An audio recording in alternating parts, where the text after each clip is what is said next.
She walked into the wrong interview and somehow still got the job.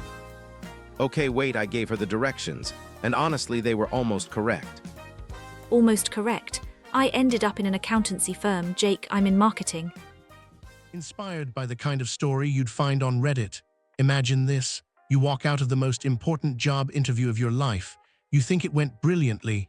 You're practically floating. And then your phone rings, and the voice on the other end says 4 words that will haunt you for years. Oh no, what 4 words? Oliver, what were the 4 words? The 4 words were, and I cannot stress this enough, you sent them where? Let us go back 24 hours earlier.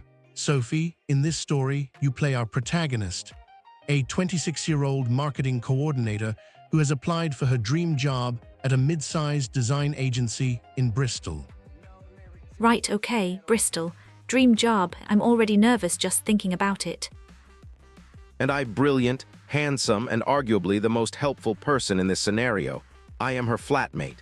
And the night before the interview, she asks me how to get to the office. Which, and I want to be dead clear about this, was my first mistake. Now, the agency's office was on Meridian Road, just off the city center.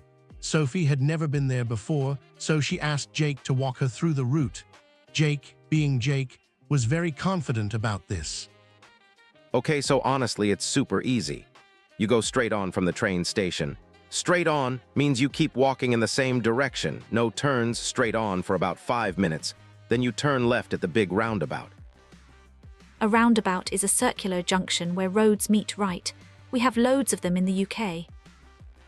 Exactly, yeah.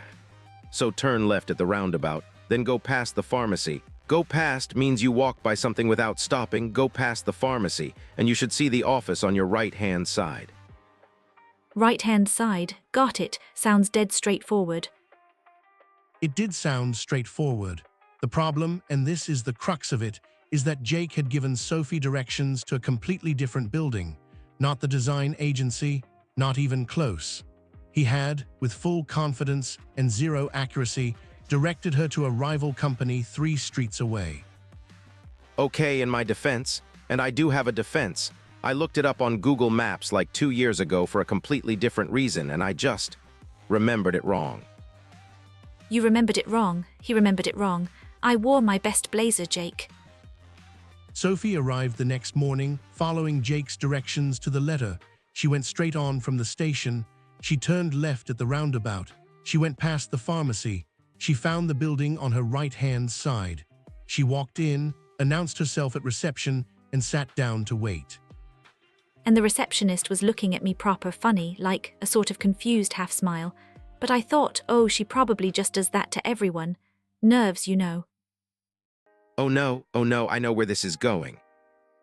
A woman came out of the office. Smart suit, clipboard, very professional. She introduced herself and said, and I am quoting directly, "Lovely to meet you. I have to say, we weren't expecting a candidate today, but do come through." And I thought, oh, maybe they just forgot to put it in the diary. These things happen, so I followed her in. Sophie, no. I sat down, she sat down. She said, so tell me why you want to work in accountancy. And I said, I'm sorry, in what? Today's English word is disoriented. It means confused about where you are or what is happening around you. And Sophie was absolutely disoriented. She had walked into the wrong interview, at the wrong company, in the wrong building, and had been sitting there for 3 full minutes before anyone noticed. Okay, but wait, she said, in what? Like she literally said those words out loud. I said, in what? And then I just stared at the woman, completely disoriented, like my brain had left the building ahead of me. The interviewer, bless her, very calmly asked Sophie which company she was actually trying to reach. Sophie showed her the address on her phone. The woman nodded slowly, stood up, and said, and again, direct quote, "You need to head back the way you came." Head back the way you came. That means retrace your steps, go back in the direction you came from. And I had to do exactly that, in my best blazer, past the pharmacy again, back around the roundabout. Okay, head back the way you came. Yeah, when someone says that to you, it usually means you've gone in the wrong direction entirely. Which, in Sophie's case, absolutely true. Now the real interview, the actual agency. Sophie was, at this point, 7 minutes late. She burst through the door, slightly out of breath, blazer still intact, dignity somewhat less so. The receptionist there looked up and said, "Oh, we thought you might have got lost." And I said, and I stand by this, I took a slight detour. A detour like it was a choice. A detour is when you take a longer or different route than planned, usually because of an obstacle or, your flatmate's terrible sense of direction. A detour into a completely different company, into an accountancy firm interview. That's not a detour, that's a catastrophe. Sophie was shown to the meeting room. She sat down. The panel of 3 interviewers looked at her kindly.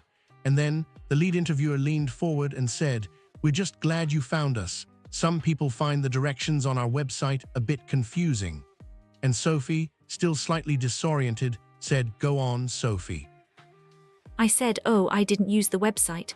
My flatmate told me to go straight on and turn left at the roundabout." And they all went dead quiet. Oh, that's not great. One of them said, "That route goes to our competitor." And I said, "Because apparently I have no filter." "Yes, I know, I've just come from there." And then something rather remarkable happened. They laughed, all 3 of them, genuinely laughed. The lead interviewer said, "Right, well, if you can find us after all that, you're clearly determined." And the interview began. Wait, so it actually worked out. Being disoriented and walking into a rival company, that was somehow a vibe. I mean, they did ask me to go over the route I'd taken, like in detail. Go past the pharmacy, head back the way you came, straight on past the junction. I was basically giving directions in a job interview. For our learners, a junction is a point where 2 or more roads meet. Sophie went straight past the junction she needed because, of course, Jake had not mentioned it at all. In my defense, again, I do have a defense, I thought the junction was obvious. Like it's right there, you can't miss it. You absolutely can miss it. I am living proof. There was naught obvious about any of this. The interview itself, by all accounts, went rather well. Sophie spoke about her portfolio, her experience, her goals. She was warm, articulate, and perhaps most importantly, the panel found the whole accidental detour story completely endearing. She left the building feeling cautiously optimistic. And then, she calls me from outside and the first thing she says is, "What did you say?" I said, "Right, which way is the station?" Because I was once again completely disoriented. I had no idea which direction I'd come from. And I said, "Honestly, I feel like this redeemed me," I said.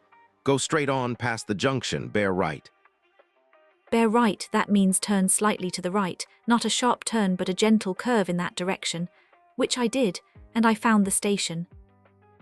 She found the station. She took the train home. She sat there, slightly shell-shocked, replaying the moment she told 3 interviewers she'd just come from their competitor's building.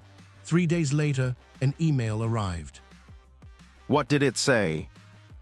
It said, and I quote, "We'd love to offer you the position. P.S. We've also updated the directions on our website. You're welcome to suggest improvements." No, they did not write P.S. You're welcome to suggest improvements. That is the funniest thing I have ever heard in my life. They did, they absolutely did, and I did suggest improvements. I told them go straight on from the station, turn left at the roundabout, go past the pharmacy, take the first right at the junction, and the office is on your right-hand side.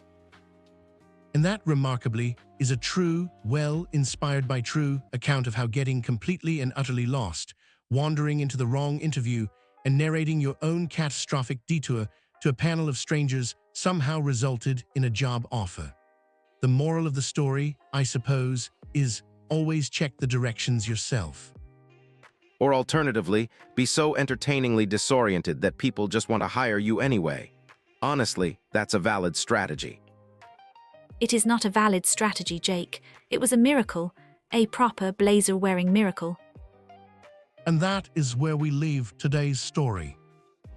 If that made you laugh or cringe, honestly, probably both, drop us a like. It genuinely helps us out. Follow us so you never miss another story like this one. There are loads more where that came from. Subscribe to English Through Stories, new episodes every single day. See you on the next one.